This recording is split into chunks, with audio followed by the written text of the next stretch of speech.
우리 다 같이 묵상기도 드리심으로 주일 오후 찬양 예배 하나님 앞에 드리겠습니다. 하나님은 영이시니 예배하는 자가 영과 진리로 예배할지니라. 아멘.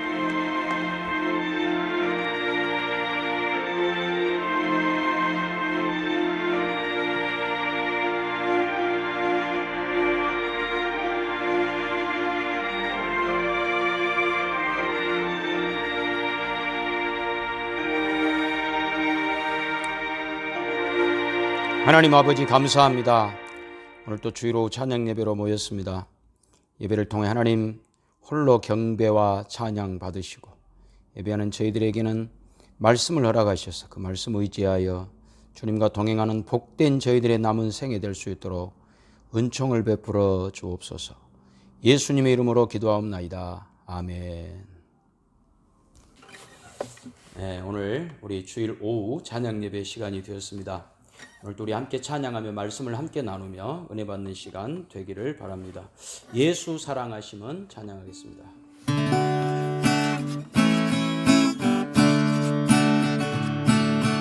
예수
정성 다해 주 바라나이다. 나 염려하잖아도 내 쓸 것 아시니 나 오직 주의 얼굴 구하게 하소서. 다 이해할 수 없을 때라도 감사하며 날마다 순종하며 주 따르오리다. 온 마음 다해 사랑합니다. 온 마음 다해 주 알기 원하네. 내 모든 삶 당신 것이니 주만 섬기리. 온 마음 다해 온 마음 다해 사랑합니다. 온 마음 다해 주 알기 원하네. 내 모든 삶 당신 것이니 주만 섬기리. 온 마음 다해.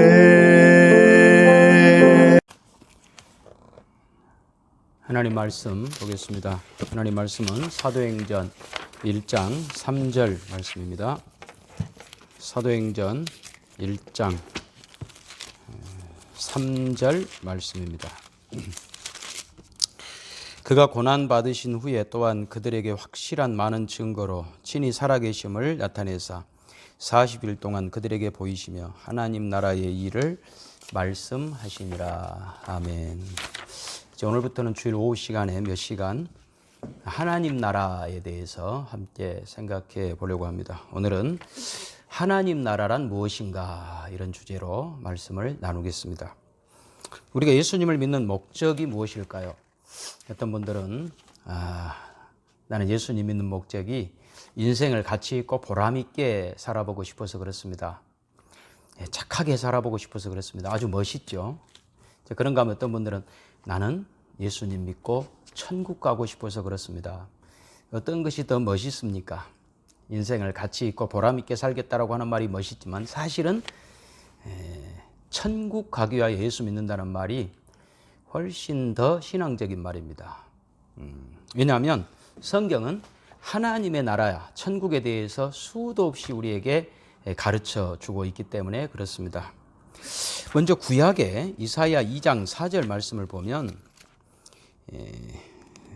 천국, 그 하나님의 나라를 이렇게 표현하고 있습니다. 이사야 2장 4절입니다.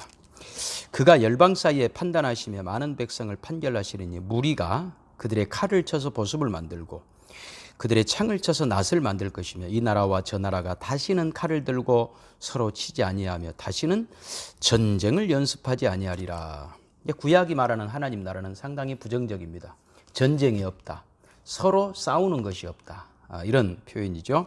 피 흘림이나 죽음이 없다. 이제 그런 나라가 하나님의 나라다라고 하는 것을 강조합니다. 또 그런가 하면 11장 이사야 11장 6절은 이렇게 말합니다. 이사야 11장 6절 그때의 이리가 어린 양과 함께 살며 표범이 어린 염소와 함께 누우며 송아지와 어린 사자와 살진 짐승이 함께 있어 어린 아이에게 끌리며 암소와 곰이 함께 먹으며 그것들의 새끼가 함께 엎드리며 사자가 소처럼 풀어먹을 것이며 젖먹는 아이가 독사의 구멍에서 장난하며 젖된 어린아이가 독사의 굴에 손을 넣을 것이라. 내 거룩한 산 모든 곳에서 해됨도 없고 상함도 없을 것이니 이는 물이 바다를 덮은 같이 여호와를 아는 지식이 세상에 충만할 것임이니라 그랬어요. 그러니까 여기도 역시 싸움이 없다. 독사의 굴에 젖먹는 아이가 독사의 구멍에 손을 넣어도 물지 않는다. 사자가 소처럼 풀을 먹는다. 살육이 없다. 이렇게 말합니다. 그러면 사자는 하고 사나운 모습을 보여야 보는 맛이 있는데 동물의 왕국 보면 사자가 토끼를 확 잡을 때 그럴 때 짜릿하잖아요. 그런 즐거움이 전혀 없어서 좀 김이 빠진다 이럴 수 있을지 모르지만 천국은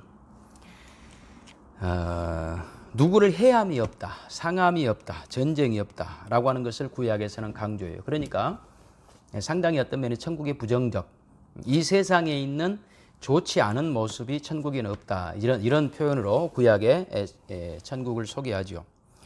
그렇다면 신약에 예수님께서 천국을 어떻게 말씀하는지 우리 마태복음 4장 17절을 한번 보겠습니다. 마태복음 4장 17절. 이때부터 예수께서 비로소 전파하여 이르시되 회개하라 천국이 가까이 왔느니라 하시더라. 그래요. 예수님께서 이 땅에 오셔서 가장 먼저 전하신 말씀은 천국, 회개하라 천국이 가까웠다. 그리고 4장 23절. 예수께서 온 갈릴리에 두루 다니사 그들의 회당에서 가르치시며 천국 복음을 전파하시며 백성 중에 모든 병과 모든 약한 것을 고치시니 그의 소문이 온 수리아에 퍼진지라. 사람들이 모든 앓는 자 곧 각종 병에 걸려서 고통당하는 자 귀신 들린 자 간질하는 자 중풍병자들을 데려오니 그들을 고치시더라. 이렇게 말해요. 그러니까 예수님께서 천국 복음을 전파하셨다. 예수님의 이 땅의 사역의 주제는 천국 복음, 천국을 전파하시는 것이었습니다. 오늘 우리가 본 사도행전 1장 3절 역시 예수님 마지막 승천하시면서 그가 고난받으신 후에 또한 그들에게 확실한 많은 증거로 친히 살아계심을 나타내서 40일 동안 그들에게 보이시며 하나님 나라 일을 말씀하셨다. 부활하신 이후에 승천하시기까지 40일 동안 예수님 무슨 말씀하셨느냐? 하나님 나라의 일을 말씀하셨다. 이렇게 가르칩니다. 이처럼 구약이나 신약이나 하나님 나라, 천국이 전체적인 가장 중요한 주제로 성경은 우리에게 가르쳐주고 있습니다. 그렇다면 어떤 분이 이렇게 생각할 수 있어요. 아니 그러면 구원이 더 중요한 거 아닌가? 천국도 중요하지만 우리가 이 땅에서 구원받았다는 사실. 그런데 사실은 구원이나 천국이나 똑같은 이야기입니다. 천국 백성들은 모두가 다 구원받은 하나님 백성됨을 전제합니다. 그러니까 예수님 믿는다 이 말은, 그래서 구원받는다 이 말은 천국 백성이 되었다는 말과 같은 뜻이죠. 그렇기 때문에 이 땅에서는 구원받아 내가 하나님 백성, 구원의 확신, 구원의 기쁨, 구원의 감격, 그래서 구원이 더 중요하게 느껴질 수 있지만 그러나 사실은 천국이 구원보다 더 큰 개념입니다. 그러니까 예수님께서 천국을 이 땅에 가져오셨고 하나님 나라를 가져오셨고 그 하나님 나라로 우리를 초대하셨기 때문에 우리의 구원이 가능해진 것이죠. 그러니까 천국이 훨씬 더 큰 바운더리, 그리고 그 속에 우리의 구원이 있다. 이렇게 아시면 됩니다. 그러면 천국, 하나님 나라라고 하는 것은 무엇일까요? 일단 나라, 왕국, 이런 개념들을 생각하면 지금도 나라들이 많잖아요. 한국, 미국, 일본, 러시아, 중국 이런 나라들을 보면 일단 이 나라에 있어서 꼭 필요한 것이 뭐냐. 나라의 국가의 3요소라 그러는데 영토, 국민, 주권, 이것이 있어야 나라입니다. 국가입니다. 그중에서도 가장 중요한 것을 하나 꼽아라. 그러면 뭘까요?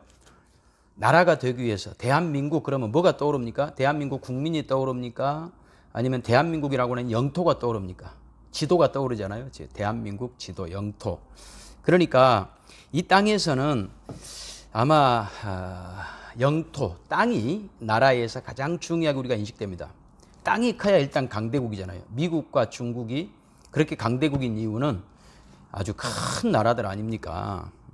그러면 천국에서 가장 중요한 것은 무엇일까요? 우리가 주기도문 할 때마다 나라이 임하옵시며 나라가 이 땅에 하나님의 나라가 이 땅에 임하게 해주십시오 라고 하는 그런 기도를 할 때에 그 나라는 뭘까요? 천국, 멋진 사시사철 12가지 과실이 끊이지 않고 열리는 그 멋진 그 나라, 그 나라를 우리가 상상할 수도 있지만 그러나 사실 하나님의 나라에서 가장 중요한 것은 주권입니다. 주권. 영토, 국민, 주권 중에서 주권. 그래서 성경이 나라다라고 말할 때에는 대부분 주권을 다른 말로 하면 통치권 이렇게 표현할 수 있습니다. 예를 들면 에스라 8장 1절에 아닥사스다 왕이 왕위에 있을 때에 나와 함께 바벨론에서 올라온 족장들과 그들의 보계가 이러하니라. 아닥사스다 왕이 왕위에 있을 때 왕의 자리, 그것이 곧 아닥사스다 왕이라고 하는 그 국가의 통치 하에 이런 일이 있었다. 그러니까 아닥사스다 왕의 통치가 곧 국가였어요. 루이 14세는 짐이 곧 국가다 이런 유명한 말을 했고, 우리나라 같은 경우도 이시조선 그러면 이성계의 그 후예들이 다 왕이 되어서 이성계의 나라, 이성계 그리고 이시 왕이 다스리는 그 나라, 이것이 조선이었지 않습니까? 하나님 나라도 비슷해요. 하나님 나라는 하나님의 통치권이 미치는 곳까지가 하나님의 나라예요. 우리 시편 103편 19절을 한번 보실까요? 시편 103편 19절입니다.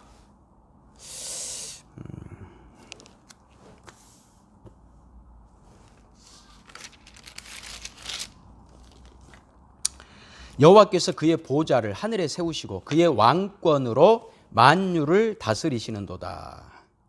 여호와의 왕권으로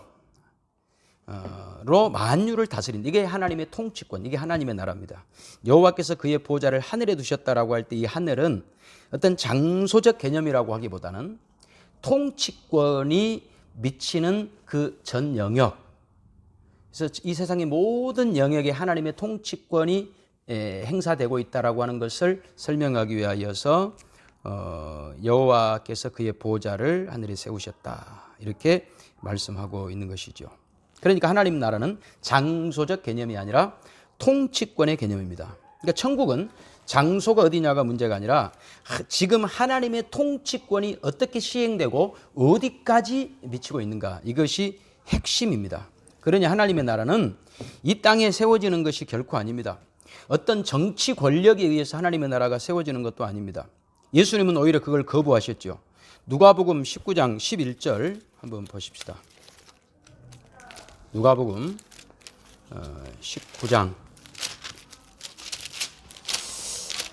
11절 그들이 이 말씀을 듣고 있을 때에 비유를 더하여 말씀하시니 이는 자기가 예루살렘에 가까이 오셨고 그들은 하나님의 나라가 당장에 나타날 줄로 생각함이더라. 예수님의 제자들이 생각했던 하나님의 나라가 당장 올 것으로, 예수님이 예루살렘에 가까이 가시니까 하나님의 나라가 올 것으로 생각했는데, 그들이 생각했던 하나님의 나라는 이스라엘의 정치 권력으로 실현되는 하나님의 나라라고 생각을 했던 것입니다. 땅에 세워지는 나라. 그래서 로마 나라보다 더 부강하고, 그래서 자기들의 원수를 갚아줄, 그 이방인들에 의해서 압제당했던 그 서러움을 갚아줄 그런 이 땅에서의 나라.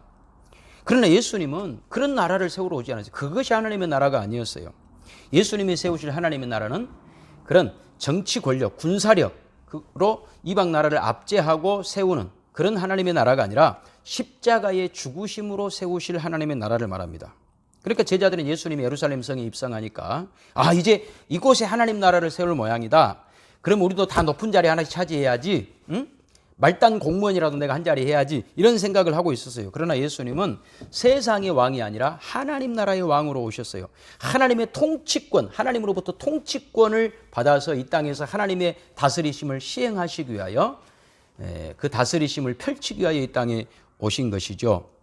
그래서 그 다음부터 12절 이하에 나오는 열 문화의 비유의 핵심은 예수님께서는 하나님으로부터 통치권을 받아 이 땅에 오셔서 하나님 나라의 왕으로서 이 땅에서 다스리시는 거예요. 12절 이르시되 어떤 귀인이 왕위를 받아 가지고 오려고 먼 나라에 갈 때에, 왕위를 받아 가지고 왕위, 이것이 나라입니다. 왕국, 나라. 그렇죠? 그러니까 예수님 받아 가지고 오신, 하나님으로부터 받아 가지고 오신 나라는 하나님의 나라입니다. 그래서 우리를 구원하시고 하나님 백성 부르셔서 결국은 우리를 하나님의 나라 백성 삼으려고 예수님께서 이 땅에 오신 거예요. 그리고 하나님의 나라 백성으로서 우리가 다스림 받게 하려고. 그러니까 이 땅에서도 마찬가지예요. 로마 나라에 속해 있으면 로마 나라의 속국일지라도 로마 황제의 통치를 받아야 돼요. 당시 이스라엘 나라는 분봉왕 헤롯이 다스리는 나라였지만, 그러나 그 헤롯은 누구로부터 왕권을 받아가지고 왔냐면 로마 황제로부터 왕권을 받아가지고 왔다 이 말이죠. 그래서 그 로마 황제의 통치를 분봉왕 헤롯을 통해서 받는 것뿐이죠. 마찬가지로 천국도 지금 하나님 아버지로부터 예수님이 통치권을 받아가지고 이 땅에 오신 겁니다. 그 통치권으로 우리를 다스린 겁니다. 그러니 하나님 나라의 핵심은, 하나님 나라가 무엇이냐라고 말할 때 그 핵심은 하나님의 다스리심입니다. 하나님의 통치권, 예수님을 통하여 다스리시는 하나님의 나라. 그리고 하나님 백성된 우리들은 그 나라를 사모하며 순종합니다. 주기도문 할 때마다 아버지의 나라가 이 땅에 임하옵시기를 소원합니다 라고 하는 그 기도는 하나님 아버지의 그 통치권 앞에 제가 잘 순종하며 그 다스리심을 잘 받기를 원합니다, 이런 뜻이다 이 말이에요. 여러분, 우리는 이 땅에, 대한민국이라고는 이 땅에 살지만 사실 하나님의 나라에 속해 있습니다. 광화문에 있는 미국 대사관, 거기에 있는 사람들은 미국 대통령 바이든 대통령의 말을 듣습니다. 우리나라 대통령 말 듣지 않습니다. 마찬가지입니다. 우리는 비록 이 땅에 살지만 우리는 세상적 원리, 세상적 방식대로 살아가는 사람이 아니라 우리의 통치자, 유일한 통치자이신 하나님의 다스리심을 받아, 그리고 예수님께서 우리를 다스리시는 그 보여주셨던 그 하나님 나라 백성들은 이렇게 살아야 된다, 이렇게 그 통치권 앞에 순응하며 살아야 된다라고 하는 그 가르침을 우리가 잘 받아서 하나님의 다스리심을 잘 받는 것, 그곳이 바로 하나님의 나라고, 그렇게 사는 사람들이 하나님의 백성입니다. 하나님 나라 백성답게 복된 길을 걸어가시는 우리가 되시기를 바랍니다. 기도하겠습니다. 하나님 아버지, 감사합니다. 오늘 주신 말씀 마음에 새기게 하시고 우리는 하나님의 나라에 삽니다.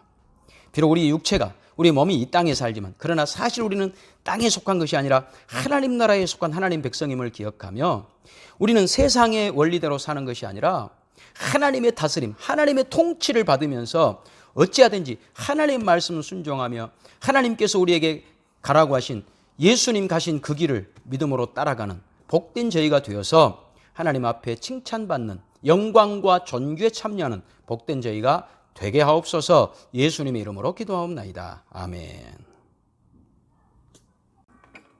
우리 하나님 말씀을 들었습니다. 천국이 무엇인가? 우리가 함께 말씀을 생각하면서 우리 보좌 앞에 모였네. 하나님의 나라, 하나님의 보좌 앞에 우리가 살아간다는 말씀을 기억하면서 함께 찬양하겠습니다. 우리 보좌 앞에 모였네.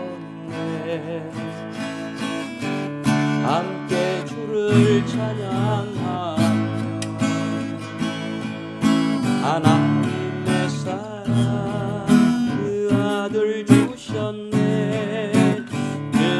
그의 피로 우리 구원받았네. 십자가에서 쏟으신 그 사랑 강같이 온 땅에 각 나라와 족속 백성 강건에서 구원받고 주 경배드리니 구원하시니 보좌에 앉으신 우리 하나님과 어린 양께 이도다. 구원하시니 보좌에 앉으신 우리 하나님과 어린 양께 이도다. 우리 보좌 앞에 모였네. 함께 주를 찬양하며 하나님의 사랑 그 아들 주셨네. 그의 피로 우리 구원받았네.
아멘.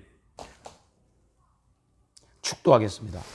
이제는 우리 주 예수 그리스도의 은혜와 하나님 우리 아버지의 크고 놀라우신 사랑과 성령님의 교통하심이 하나님 나라 백성으로 부름받아 하나님의 다스리심을 받는 이 영광과 이 말로 다할 수 없는 은혜를 늘 기억하며 하나님 말씀을 순종하여 하나님 기뻐하시는 믿음의 복된 하나님의 사람들로 영광과 존귀로 면류관 쓰는 그날까지 믿음의 전진을 포기하지 아니하리라 약속하는 복된 심령들 위해 이제와 영원토록 함께 있을 지어다. 아멘.